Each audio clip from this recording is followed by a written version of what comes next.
Salam əziz dostlar, hər vaxtınız xeyirli olsun. İnşallah bugün sizlərə bağbanlara aid olan bir məsələ barəsində qısaca açıqlama verəcəm. Əgər kimlərin də həyətində gülləri, ağacları varsa və onlarda əgər diqqət eləsəz, görərsiniz ki, bitlər toplaşırlar. O gül çiçəklərin üzərinə, əsasında qızıl güllərdə mənənə deyirlər, həmçinin buna. Və onları təmizləməkdə çətinlik çəkirlər bəzən. Mən də istədim ki, yəni öz fikirlərimi bildirəm və sizlərə bir-iki məhsulu mən göstərəcəm və çox faydalıdır. Onlardan istifadə eləsəniz, bəzi meyvə ağaclarını da yəni ki, vurmaq olar. Yəni onların əgər çiçəklənmədən öncə və çiçəklənəndən sonra, çiçəklənən vaxtı istifadə etmək olmaz. Deməli, bu çox gözəl effekt də verir. İstifadə eləmişəm. Baxıb görə bilərsiniz. Bu cür adlanır, Mostar.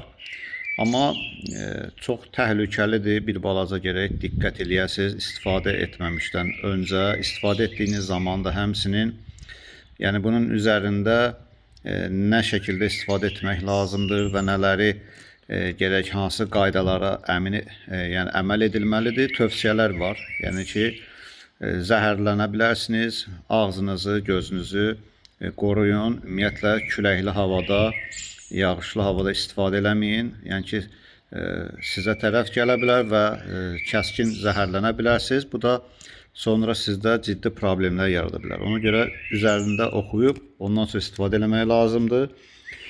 Yəni, ən məsləhətlisi budur. Mostar adlanır. 3 manatdır qiyməti. Elə də baha deyil.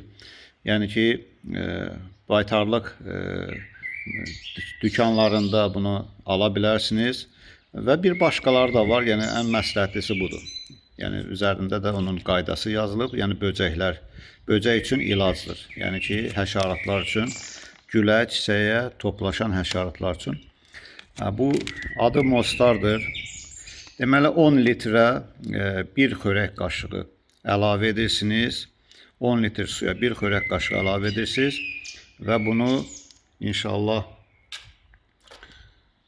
sonra belə bir ilac da var, dərmandır. Bu da 20 qram çəkilir şpirisə.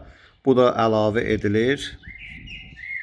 Bu da əlavə edilir həmin suya. Yəni, göy rəngli bu toz sizə göstərdim. Bunu əlavə etdiyimiz zaman, bir xörək qaşığı 10 litr əlavə etdiyimiz zaman, həmçinin də yəni bu digər bunu da 20 qram çəkirik şpirisə, əlavə edirik suya və qarışdırırıq. Ondan sonra doldururuq. Yəni qabına, hansı ki bağbançılıqla məşğul olan adamlar bilirlər ki, yəni hansı qablardan istifadə eləmək olar. Gəlin mən həmin qabı da sizə göstərim ki, bizlər hansı qablardan istifadə edə bilərik. Yəni biz o zaman belə bir qabdan istifadə edə bilərik. Bu qabın da qiyməti 9 manatdır. Yəni çox gözəl bir qabdır. Yəni bundan da biz o suları sonradan bu qabın içinə doldurub və bundan biz həmin həşaratların aradan getməsi üçün ağaclarımıza və gül çiçəklərimizə yəni ki, vura bilərik.